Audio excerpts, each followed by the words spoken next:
জানো কিছুদিন আগে বলতে বেশ কিছুদিন আগে সেই পুরুলিয়া থেকে না দুটো দিদি বলছে, একটা দিদি এসেছিল তার হাজবেন্ডকে নিয়ে। তার একটা ছোট্ট ছোট্ট মানে কোনটুকুনি বলবো, ওর বয়স মনে হয় 1 বছরও হয়নি, বা 8-10 মাস এরকম কিছু একটা বয়স হবে, বা 1 বছর 1 মাস এরকম কিছু একটা হতে পারে। যাই হোক, ওরকম ছোট্ট পুচকে ছেলেটাকে নিয়ে, আর মেয়েটার বয়স হচ্ছে 7-8 বছর হবে, এসেছিল আমাদের বাড়িতে পুরুলিয়া, সেই অত দূর থেকে শুধুমাত্র আমার সঙ্গে দেখা করতে।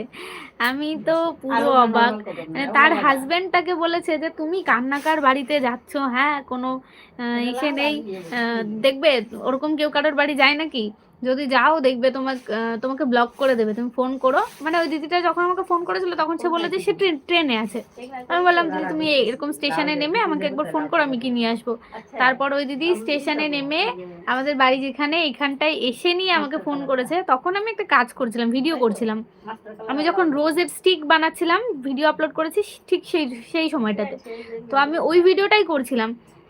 বাইরে বসে ভিডিও করছি, দেখছি একটা কল আসছে। আমি এমনি সময় ভিডিও করলে পরে না, কল আসলে আমি রিসিভ করি না, পরে করি, পরে কল ব্যাক করে নেবো।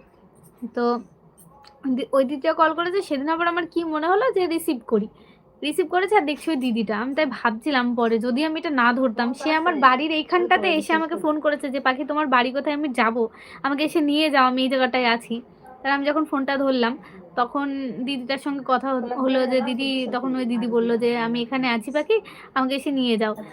তারপর আমি গেলাম, গিয়ে ওই দিদিকে, তার বরকে, তার ছোট ছোট দুটো ছেলে মেয়েকে নিয়ে আমাদের বাড়িতে আসলাম।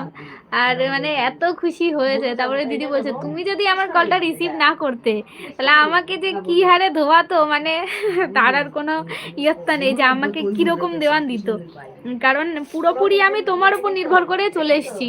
আমার হাজবেন্ড বারবার বলছে যে তুমি যেও না, এরকম করে কারোর বাড়িতে কেউ যায় না, তাই তোমাকে কি ঢুকতে দেবে, এরকম বলেছে।